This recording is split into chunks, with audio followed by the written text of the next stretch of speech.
Տեսեք, 10 թվականին Շվեյցարիայի խորհրդարանը ճանաչեց, այնուհետև Բրազիլիան ճանաչեց, Լյուքսեմբուրգը ճանաչեց, Չեխիան ճանաչեց 17-ին։ Ուրեմն Հռոմի Պապա Ֆրանցիսկոսը պատարագի ժամանակ խոսեց Հայոց ցեղասպանության մասին, Եվրոպական խորհրդարանը դրա մասին խոսեց, Հունաստանը հատուկ որոշմամբ հանդես եկավ, ես դրա մասին հերթով կգամ։ Գերմանիան եւ նախագահի մակարդակով եւ Բունդեստագը։ Բայց հիմա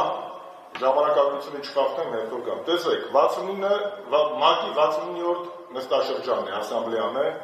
հանդես է գալիս Հայաստանի Հանրապետության նախագահ Սերժ Սարգսյանը։